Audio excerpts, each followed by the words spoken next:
how will you start it? The plant, you said, is not working. No, the plant is ready to go. So all you need to do is to sit down with Enugu Disco and ensure that the ring-fenced Abia is taken out of what they bought. So whether you are going to refund money to them but you need to sit down and hold that discussion. That plant had been ready as far back as 2015. Okay, so but not a whole lot of efforts have been made. So, but your question about what do you do with the power? Yeah. You need to start with what is available, and then you need to start building. What has happened in Abia is that we have had governments who are more interested in their personal pockets. Today, Abia looks like it doesn't have money. Is that concerning the power sector, or investing in the power sector, or you're talking about something else? No, yeah, I finished with the power sector. But I'm talking about Abia generally. And I'm saying that Abia today looks like it's a poor state. But the reality is that it's not poor. You have seen previous governors of Abia. They thought, by the time they finished, one of them was a civil servant. By the time he was done, he became one of the richest people in the state. His son is driving a 100 million naira car. I'm sure you read that in the press. Is there anything wrong in that? Yes. What does he do? What's his work? It doesn't work. So it's the state money. So basically, what has happened in Abia is what I call the blood tonic politics, where a list of people are given money from the federation account every month. And I've written about it. So they have a long list of people they call elders, people they call stakeholders. Every month they are given money, and by the time they finish giving those people their own money, and then the people in government take their own, they have little or nothing left. Otherwise, you shouldn't have a situation where salaries are being owed for as much as 7 months. In fact, I had asked that the current governor doesn't have any business presenting himself for re-election. But does the drive and initiative for the made in Nigeria, particularly the shoe industry in Abia, do they mean nothing? No, it's not that they mean nothing, but it's more of propaganda. Because you must support the business with infrastructure. Okay, so all what you see is propaganda. And unfortunately, they've deceived some of the people in the center to begin to believe it. I will invite you to Abia. I'll invite you to Abia. So you see for yourself. Well, some of the people at the center have been there themselves. Sorry? Some of the people in the center have been to Abia themselves. Well, they've been to Abia, but let's not go into that now because they loaded the efforts that they've seen in Abia, especially because that seems to be the stronghold for Abia State. They've loaded the efforts that have been put into ensuring that there's job creation, there's production that is happening 24/7, and then you have got this ripple effect of economies of scale from other places coming to feed and get their markets from that place.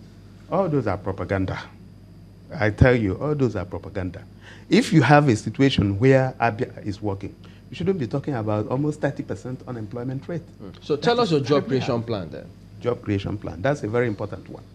Now, Abia, I have in my manifesto, I have what I call the 5 pillars.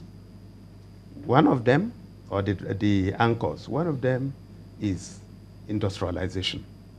I remember Sam Mbakwe, who used to be governor of Old Imo State. A policy he had for industrialization was that he was going to set up 1 industry per local government. And he achieved it. And this was in the 80s with little or no money. And I believe that it is possible today with a whole lot more money. So, and it was under that policy that companies like the Golden Guinea, which does not work anymore today, the international glass industry in Abia, the Avutu poultry farm, the palm plantation in Okwa, and a lot of them were set up. So I will have a policy of setting up at least 1 industry per local government. Now, it's either I use government money or the private sector. So in 4 years, you want to set up over 20 industries? 17.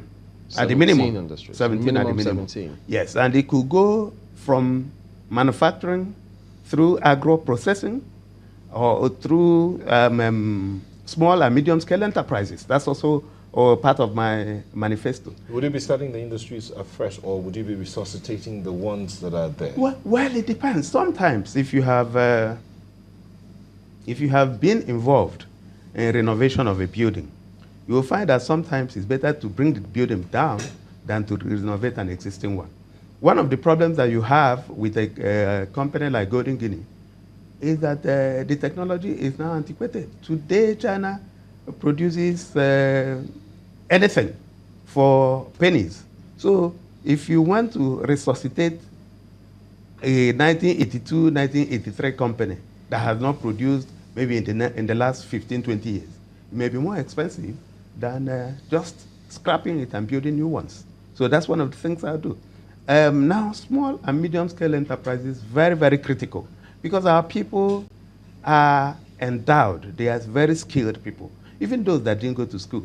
I remember when I was campaigning in Abia, somebody showed me a disused Mercedes 911. I'm sure you remember the old Mercedes 911 engine that a technician, about 22 years old, used to convert to a generator. And it was producing light. So the point I'm raising is that our people are very endowed. All they require is a little government support. So by the time we intend to set up a bank, okay? And of course, if you remember the Cooperative and Commerce Bank, ACB, those were set up by state governments. But of course, these days, you can partner with the private sector so that people can have access to funding, to do their businesses, to set up their farms, their mills, and all that. So I believe that we can do a whole lot for Abia State. All right then, Dr. Alex Otti is the governorship candidate for the All Progressives Grand Alliance in Abia State. Thank you for coming on, and all the best. Thank you.